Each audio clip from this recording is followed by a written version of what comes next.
Do you know your exact life purpose? You know your destiny.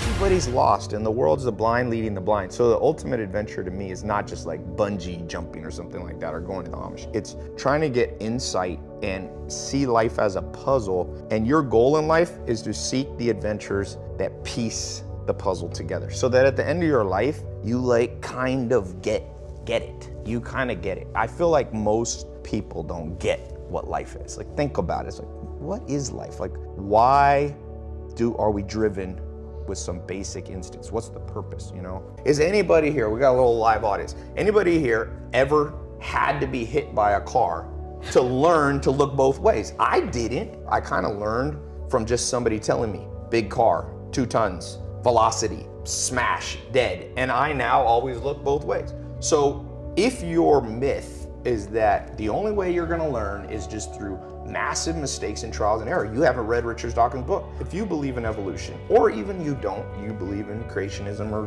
whatever, why do we have big brains? Should you work harder? Is hard work the key? Is hustle the key? I hear a lot of different opinions. I just want to say this. I feel like I live in a world that's the exact opposite. I feel like I live in a world where millions, tens of millions, hundreds of millions, even billions of people are working their ass off. I remember going to India in the third world. People wake up at dawn and work till dusk picking aluminum out of trash heaps. Should they work harder to get ahead? I'm always reminded of this story that my mentor Alan Nation told me. He said, Tai, and I don't know if this is a true story, but it gets the point across. There was a plane flying over South America. It crash landed, and it was full of all these engineers, all these hard workers. And the hard workers got out, and there were some machetes, and they all grabbed a machete, and they began to hack their way through the jungle. Chop, chop, chop, chop, chop. Flurries of activity, boy. They were working hard, but they forgot something.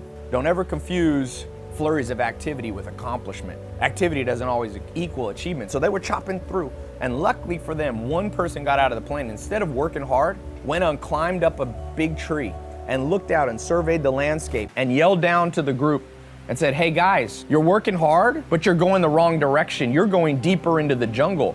The city for our escape is the other way. You see, what's moved civilization forward is not just hard work. No, what's gets you ahead is leverage. In fact, it's the exact opposite. What you want to do is figure out how to work half the time and get twice as much done. But the people that get ahead are not just grinders. They're not. The grind is necessary, work is necessary, but it's never a goal. It's a necessity. One of my mentors, he had told me, he said, Tai, he said, what did you want to be when you were 16? That's the truest version of yourself. What did you want to be when you were 16? And I remember at 16, I wanted to find the good life. You know, Aristotle talks about eudaimonia, his definition of the good life: health, wealth, happiness, love, all those things. And I remember going, it's too hard. How am I ever going to figure this out? There's so many hard questions. I'm 16. I got to figure out what college I'm going to go to, what religion I'm going to follow, who I'm going to marry, what politics, where to live, what career and path to pursue. And I had this idea. I was like, I know the perfect idea. What I'll do is I'll find one person. I thought this was so genius. It turned out to not be so smart, but I'd find one person who had all the answers. So I wrote a letter. The smartest person I could think of was my grandfather. So I wrote this letter and I was like, will you tell me how to design my life? TED is about T-E-D. The D is about design, the designed life. So I said, will you help me design my life? One of the things a mentor taught me is this thing that I call the 4 M's. A lot of people procrastinate. If you bump into most people I meet, I've got about 13 million social media followers now. So I get thousands of people asking me questions every day. And the most common theme, one of the most common, is how do I overcome procrastination, fear, and anxiety? My answer is like, well, you got to know what motivates you, and different people are motivated in different ways. So the 4 M's, and I've run this by a lot of scientists. Most of them think I'm on the right track. One of them, he thinks I'm missing an M. But the first M is material things, money. The second one is mating/romance. The third one is momentum/freedom. And the fourth one is mastery/status. If you look at any person that you know and you break down why do they do what they do, it's one of those 4. Tai Lopez is an internet entrepreneur and marketer whose YouTube videos share his philosophy on how to be successful. Unless you've been living under a rock, you can't miss Tai Lopez on social media. He's leveraged social platforms to launch dozens of new businesses and scale existing ones. Tai Lopez had the hunger to be an entrepreneur ever since he was a young kid. His first step into the world of entrepreneurship was at 6 years old when he began selling tomatoes for his mother.